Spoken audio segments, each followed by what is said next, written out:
2 মিনিটে শেষ করে দেব। আবু জাহেল আমার রাসূলের জন্য গর্ত করছিল না, সবাই জানেন না? সেই গর্তে আবু জাহেল নিজেই কিন্তু পড়ছিল। গর্তের মধ্যে পইরা এখন আবু জাহেলকে উঠানোর জন্য যারা রশি দেয়, যত রশি এক হাত করে বাড়ায় উনি এক হাত করে তলে যায়, ওই এক হাত আর শেষ হয় না। খালি গায়ে রশি বাড়া রশি বাড়া, রশি যত বাড়ায় উনি ততই নিচ দিকে যায়। পরে লাস্টে গায়ে তোরা আর রশি বাড়াইয়া আমার নিচের দিকে ঠেলিস না, রশি আর কে বাড়াইস না। বলে তাই কি করবো, রশি তো আনতে আনতে বহুত রশি আনছি, আপনি অনেক তলে চলে গেছেন, এখন কি করবো? তাই আমার এখান থেকে একমাত্র মুহাম্মদই উঠাইতে পারবে, মুহাম্মদ রে খবর দে। মুহাম্মদ যদি এই রশি হাত দিয়ে ধরে ওই এক হাত কমে যাবে, আমি তাড়াতাড়ি উঠতে পারবো, মুহাম্মদ ছাড়া আমি এই গর্তের থেকে উঠতে পারবো না। মুহাম্মদকে ডাকা হলো। নবীজি আসলেন, যখন শুনছে যে চাচা আবু জাহেল গর্তের মধ্যে পড়ে গেছে, নবীজিকে হায় রে হায়, আমার চাচা গর্তে থাকবে, এটা কি সম্ভব? উনি তাড়াতাড়ি চলে আসছেন। আসার পরে বলতেছে, চাচা এই যে রশি, হাত লাগান। রশি নবীজি ধরার সঙ্গে সঙ্গে আবু জাহেল রশি নাক পেয়ে গেছে। চিল্লায়ে বলেন আল্লাহু আকবার। আমাদের কেমন রাসূল, কেমন বরকতি রাসূল, যে যে আবু জাহেল যতই তলে যায়, যতই রশি বাড়ায় খালি তলে যায়, আর আল্লাহ রাসূল হাত দেওয়ার সঙ্গে সঙ্গেই রশি নাক পেয়ে গেছে। সুবহানাল্লাহ, আল্লাহু আকবার। যখন রাসূলের দড়ি আবু জাহেল ধরার পর রাসূল বলতেছে, ও চাচা আপনাকে আমি এখন উঠাবো, আগে বলেন এই গর্ত করছে কিনা, আর কি জন্যই করছে? তাই ভাতিজা মিথ্যা কথা এখন কব না, এখন বিপদে পড়ছি, সত্যি কথা কব। এই গর্ত আমি তোমার জন্যই করছি, তুমি গর্ত করে মরবা, এই জন্য তোমার গর্ত করছি। তো আমি আপনার উঠাবো না, আপনি আমার লেগে গর্ত করছেন। তাই ভাতিজা উঠাও, তোমার আল্লাহর কসম লাগে আমারে উঠাও, আমারে সাইরা যাইও না। বলে তোমারে উঠে আমার লাভ কি, তুমি আমার লেগে গর্ত করো, তোমারে উঠাবো, তুমি গর্ত আরেকটা করবে। কয় না, শর্ত দিলাম, আমার যদি তুমি আজকে উঠা যাও, আমি কালিমা গ্রহণ করে মুসলমান হয়ে যাব।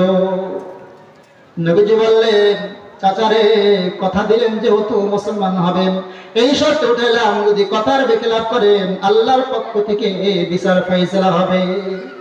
টাস করে কান্দে উঠেছে। এবার কালিমা পড়েন। কয় উঠলাম তো জিরে উঠে দিই, বাড়ি যাই জিরেবো, একটু বুঝা কিছু বাড়ি আছে না, একটু বুঝে শুনে নই।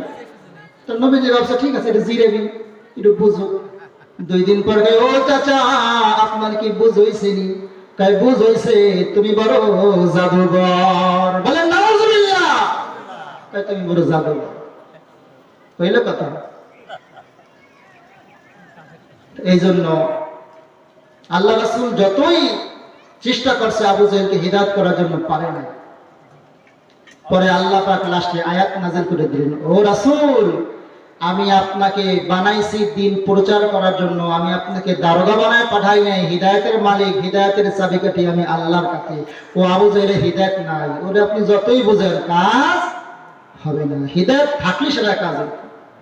এই যে আল্লাহ পাক আমাদেরকে কবুল করছে দেখেন, তাই আমরা আসতে পেরেছি, বসে গেছি মাহফিলের ময়দানে, মুহাব্বত আছে তাই বসতে পেরেছি। আর যদি ঈমান না থাকতো, আল্লাহ পাকের কাছে রহমত না থাকতো, এখানে আমরা আসতে পারতাম না। এই যে রাসূলের আমরা কথাগুলো শুনলাম, এই শোনার কারণে হয়তো কিয়ামতের ময়দানে আল্লাহ পাক আমাদের জীবনের গুনাহগুলো মাফ করে আমাদেরকে জান্নাতবাসী করে। বলেন সুবহানাল্লাহ। বলেন নবীর কথা শুনলে লাভ নাকি লস? বলেন আমরা পৃথিবীর কত সাহিত্য ব্যক্তিদের, কত নামী দামি ব্যক্তিদের উপন্যাস পড়ি, ঘটনা পড়ি কি করি না? বলেন তাদের ঘটনা পড়িয়া আমাদের 4 পয়সারও লাভ নাই, কিন্তু আল্লাহ রাসূলের জীবনী পড়িয়া তার জীবনী শুনে লাভ আছে না নাই? বলেন লাভ আছে। এই জন্য আল্লাহ রাসূলের জীবনী শুনলে আমাদের শুধু লাভ আর লাভ। যেই জায়গায়, যেই গ্রামে আল্লাহ রাসূলের গুণগান হয়, আল্লাহ রাসূল সম্পর্কে আলোচনা করা হয়, ওই গ্রামে আল্লাহর খাস রহমত বর্ষণ হয়, অভাব দূর হয়ে যায়, বালা মুসিবত দূর হয়ে যায়। চিল্লায়ে বলেন আল্লাহু আকবার। পৃথিবীর কোন মানুষের নাম নিয়ে আলোচনা করলে রহমত বর্ষণ হয় না, মুক্তির কোনো ফয়সালা হয় না, অভাব দূর হয় না, একমাত্র আল্লাহ রাসূলের নাম নিলেই অভাব দূর হয়ে যায়, বালা মুসিবত দূর হয়ে যায়। আর যারা কান খেয়াল করে শুনে মৃত্যুর সময় আল্লাহ পাক তাদেরকে আল্লাহ রাসূলকে দেখাইয়া কালিমা গ্রহণ করাইয়া ঈমানের সাথে মৃত্যু দান করেন। বলেন সুবহানাল্লাহ, আল্লাহু আকবার। আল্লাহ পাক আমাদের সকলকে আল্লাহ রাসূলের গুণকীর্তন, আল্লাহ রাসূলের প্রশংসা বেশি বেশি করার তৌফিক দান করেন। সকলে বলেন আমিন।